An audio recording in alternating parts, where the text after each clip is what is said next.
Hermanos y hermanas, ¿alguna vez se han sentido como si una montaña infranqueable se alzara frente a ustedes? Una montaña de deudas, de enfermedad, de soledad, de sueños rotos. Hoy quiero compartirles una historia.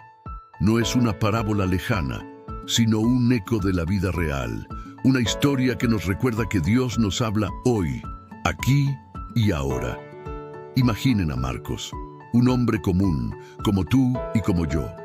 Carpintero de oficio, con manos curtidas por el trabajo y un corazón lleno de amor por su familia. Tenía una esposa, Elena, y una hija, Sofía, que era la luz de sus ojos. Vivían modestamente, pero felices. Su fe, aunque presente, era tranquila, como un arroyo sereno, hasta que la tormenta llegó. Un día, sin previo aviso, Elena comenzó a sentirse débil. Lo que empezó como un simple cansancio se convirtió en una enfermedad que los médicos no podían descifrar. Visitaron a un especialista tras otro. Cada diagnóstico era más confuso y desolador que el anterior. Los ahorros de toda una vida se esfumaron en consultas y tratamientos que no daban resultado. La alegría en su hogar fue reemplazada por una sombra de miedo y desesperación. Marcos veía a su esposa debilitarse día a día. Sofía, tan pequeña, intentaba animar a su mamá con dibujos y canciones, pero sus ojitos reflejaban la confusión y el temor. La carpintería de Marcos, su sustento, quedó abandonada. ¿Cómo podía trabajar cuando el pilar de su vida se desmoronaba? La deuda crecía, la esperanza disminuía. Esa era su montaña. Una montaña tan alta que parecía tocar el cielo, tan ancha que no se veía su final. Una noche, sentado al lado de la cama de Elena mientras ella dormía un sueño inquieto, Marcos se sintió completamente derrotado. Abrió su Biblia casi por inercia. Sus dedos, temblorosos y cansados, se posaron sobre un pasaje en el Evangelio de Marcos, capítulo 11, versículo 23. Porque de cierto os digo que cualquiera que dijere a este monte, quítate y échate en el mar, y no dudare en su corazón, sino creyere que será hecho lo que dice, lo que diga le será hecho. En esa habitación silenciosa, esas palabras resonaron como un trueno en el alma de Marcos. Miró la montaña de facturas médicas sobre la mesa. Miró la montaña de incertidumbre que pesaba sobre su corazón. Miró la montaña de enfermedad que consumía a su amada Elena. Y por primera vez en mucho tiempo no sintió solo desesperación, sintió una chispa de fe desafiante. Dios, susurró con la voz rota, he intentado todo. He confiado en los hombres, en la medicina, en mi propia fuerza, y he fallado. Ahora solo me quedas tú. Esta montaña es demasiado grande para mí, pero para ti, Señor, no hay nada imposible. Yo creo, ayuda mi incredulidad. A partir de esa noche, algo cambió en Marcos. No, la enfermedad no desapareció de la noche a la mañana. Las deudas seguían ahí, pero Marcos ya no estaba paralizado por el miedo. Cada mañana se arrodillaba y declaraba con una convicción que no sabía que poseía. Montaña de enfermedad, en el nombre de Jesús, te ordeno que te muevas. Montaña de deuda, te ordeno que te apartes de mi camino. Señor, confío en tu promesa. Su oración no era un ritual vacío, era una batalla espiritual, era un acto de confianza radical. Volvió a su taller. Mientras lijaba la madera, oraba. Mientras medía y cortaba, alababa. Sus manos trabajaban, pero su espíritu estaba conectado a la fuente de todo poder. Empezó a hablar con otros sobre su fe, no con arrogancia, sino con la humildad de alguien que se sabe sostenido por una fuerza mayor. Un vecino, al ver su renovado ánimo y enterarse de su situación, le ofreció un gran proyecto de carpintería para una nueva iglesia que se construía en el pueblo. El pago por adelantado fue suficiente para cubrir las deudas más urgentes y, lo más importante, para consultar a un nuevo especialista en otra ciudad, uno que un amigo de la iglesia le había recomendado fervientemente. El viaje fue un acto de fe. El nuevo médico, un hombre creyente, revisó todos los expedientes con una paciencia que no habían visto antes. Después de varios análisis, encontró la causa. Una rara condición autoinmune que, aunque seria, era tratable.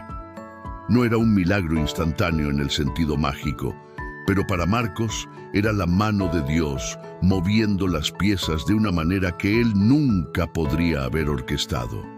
Era Dios abriendo un camino donde no lo había. El tratamiento comenzó a hacer efecto, lentamente. Como el amanecer después de una larga noche, el color volvió a las mejillas de Elena.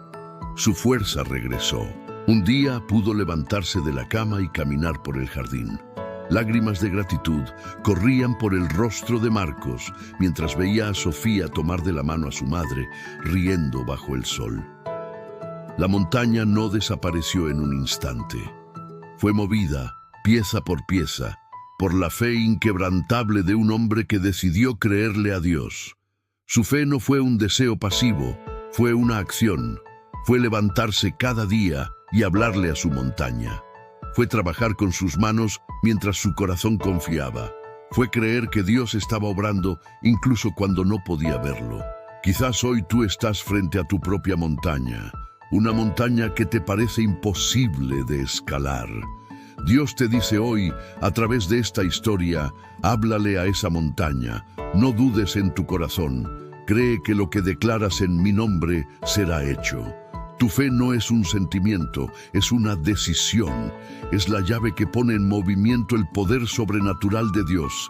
No te digo que será fácil, habrá días de duda, habrá momentos en que la montaña parezca más grande que nunca, pero recuerda a Marcos. Recuerda que tu Padre Celestial te ama y tiene un plan para ti. Él es el especialista en mover montañas. Confía en Él. Da el primer paso. Habla. Cree. Y observa cómo el Dios de lo imposible comienza a abrir un camino para ti. Gracias por acompañarme en esta reflexión. Si esta historia ha tocado tu corazón, te invito a que la compartas con alguien que necesite escucharla. Suscríbete a nuestro canal para recibir más mensajes de fe y esperanza. Y recuerda siempre, para el que cree, todo es posible. Que Dios te bendiga abundantemente. ¿Alguna vez has sentido que tus fuerzas se agotan, que el camino se vuelve tan oscuro que es imposible ver la salida? Hoy quiero compartir contigo una historia que te recordará que, incluso en la noche más profunda, una pequeña luz de fe puede mover las montañas más imponentes. Nuestra historia comienza con Elías, un hombre común, un agricultor que amaba su tierra más que a nada. Vivía en un pequeño pueblo anidado, en un valle fértil, un lugar que parecía un paraíso. Durante generaciones, su familia había cultivado esos campos, sintiendo el pulso de la tierra bajo sus pies. Para Elías, cada cosecha era un milagro, una conversación silenciosa entre el cielo y la tierra. Pero un año, el cielo guardó silencio. Los días se convirtieron en semanas y las semanas en meses, sin una sola gota de lluvia. El sol, que antes era una fuente de vida, se convirtió en un enemigo implacable que agrietaba la tierra y marchitaba las plantas. Los ríos que serpenteaban por el valle se redujeron a hilos de lodo seco. El paraíso de Elías se estaba transformando en un desierto polvoriento. La desesperación comenzó a instalarse en el pueblo como una niebla densa. Los rostros de sus vecinos, antes llenos de alegría, ahora reflejaban preocupación y miedo. Las risas de los niños se apagaron, reemplazadas por el murmullo constante de las preocupaciones de los adultos. Elías sentía el peso de la angustia colectiva. Cada mañana caminaba por sus campos, tocando las hojas secas y quebradizas, sintiendo cómo su esperanza se desmoronaba junto con su cosecha. Sus vecinos empezaron a buscar soluciones desesperadas. Algunos recurrieron a antiguos rituales olvidados. Otros simplemente se resignaron, culpando a la suerte o al destino. Elías los escuchaba, pero en su corazón sentía que debía haber otra respuesta. Recordaba las historias que su abuela le contaba, historias de fe, de un poder más grande que cualquier sequía, un poder que respondía a quienes llamaban con un corazón sincero. Una tarde, mientras el sol se ponía tiñendo el cielo de colores tristes, Elías se arrodilló en medio de su campo más grande. El polvo se levantó a su alrededor. Se sentía pequeño, insignificante ante la inmensidad del problema. Miró sus manos, las mismas manos que habían sembrado semillas con tanta esperanza, ahora vacías y agrietadas. Y en ese momento de profunda humildad comenzó a orar. No fue una oración elocuente ni grandiosa, fue un susurro, una conversación íntima y desesperada. «Señor», dijo, con la voz quebrada, «mi fe es como esta tierra, seca y agrietada. Mis fuerzas se han ido. No sé qué más hacer, pero recuerdo las promesas, recuerdo las historias de tu bondad. Te pido, no porque lo merezca, sino porque confío en tu misericordia, que mires a tu pueblo. Envía tu lluvia, Señor. Renueva esta tierra, pero sobre todo, renueva nuestra fe». Día tras día, Elías repetía su ritual. Se levantaba antes del amanecer, iba a su campo y oraba. Al principio, algunos vecinos lo miraban con escepticismo, otros con lástima. «¿Qué haces, Elías?», le preguntaban. «Hablar con un cielo de latón no traerá agua». Pero Elías no se desanimaba. Su oración se había convertido en su ancla, su único acto de rebeldía contra la desesperanza. Su esposa, Sara, lo observaba con una mezcla de amor y preocupación. Una noche se sentó a su lado y le dijo: «Elías, admiro tu fe, pero quizás debamos aceptar la realidad». Elías tomó su mano y la miró a los ojos. «Sara, la realidad es que estamos desesperados, pero mi fe no se basa en lo que veo, sino en aquel en quien creo. Seguiré orando». Poco a poco, algo empezó a cambiar, no en el cielo, sino en el corazón de la gente. Un par de vecinos, conmovidos por la perseverancia de Elías, se unieron a él en sus oraciones matutinas. Pronto fueron 5, luego 10. No se reunían para quejarse, sino para compartir una pequeña chispa de esperanza. La oración de Elías se había convertido en la oración de una comunidad. Se apoyaban mutuamente, compartían lo poco que les quedaba y encontraban fuerza en su unidad. La sequía persistía. Las semanas seguían pasando y el cielo continuaba despejado y cruel. La duda intentaba colarse de nuevo en el corazón de Elías. ¿Estaba siendo un necio? ¿Estaba llevando a su comunidad por un camino sin salida? Una noche, abrumado por el peso de la responsabilidad, cayó de rodillas, completamente agotado. «Señor, ya no puedo más», susurró. «Si tienes un plan, por favor, muéstrame una señal, una sola señal». En ese momento de entrega total, sintió una paz que no había experimentado antes. No era una respuesta audible ni una visión celestial. Era una certeza profunda en su alma, una calma que le decía: «Confía, sigue adelante». A la mañana siguiente, Elías se despertó con una energía renovada. Fue al campo, pero esta vez su oración fue diferente. Ya no era una súplica desesperada, sino una declaración de confianza. «Señor, gracias. Gracias porque sé que nos escuchas. Gracias por la fuerza que nos das. Hágase tu voluntad».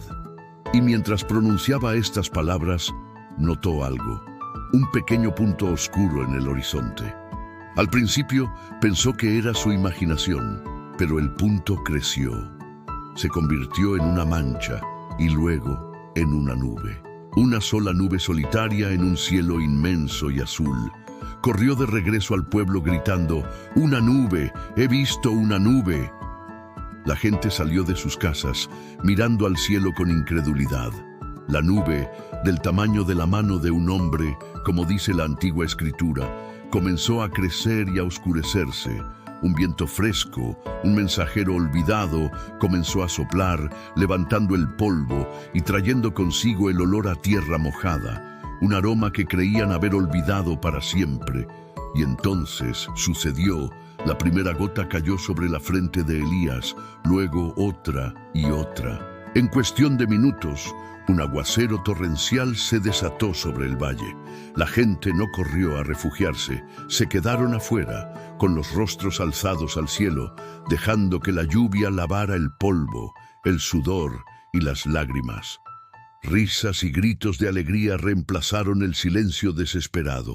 Los niños chapoteaban en los charcos que se formaban rápidamente. La lluvia no solo nutrió la tierra sedienta, regó las almas resecas de la comunidad. No fue solo el fin de una sequía, fue el comienzo de una nueva fe, una fe forjada en la dificultad y probada en la espera. Comprendieron que la oración de Elías no había sido un acto mágico para cambiar el clima. Había sido un acto de fe que los cambió a ellos, los unió, les dio fuerza para perseverar y les abrió el corazón para recibir el milagro cuando llegó. Esta historia, inspirada en relatos de fe que han atravesado los siglos, nos enseña una verdad poderosa. A veces, la montaña que nuestra fe debe mover no está afuera, sino dentro de nosotros. Es la montaña de la duda, del miedo, de la desesperación. La oración final no es la que se hace cuando ya no queda nada, sino la que se convierte en nuestro aliento diario, nuestra declaración de confianza inquebrantable, incluso cuando el cielo parece de bronce. Quizás hoy te enfrentas a tu propia sequía, a tu propio desierto. Puede que te sientas solo, que tus oraciones parezcan no ser escuchadas. Recuerda a Elías, recuerda que tu fe, por pequeña que sea, tiene el poder de mantenerte en pie, de unir a otros y de preparar tu corazón para la lluvia que, en el tiempo perfecto, llegará. Gracias por acompañarme en esta reflexión. Si esta historia ha tocado tu corazón, te invito a compartirla con alguien que necesite un recordatorio de esperanza. No olvides suscribirte y activar las notificaciones para más contenido que alimente el alma. Que la paz y la fortaleza te acompañen siempre.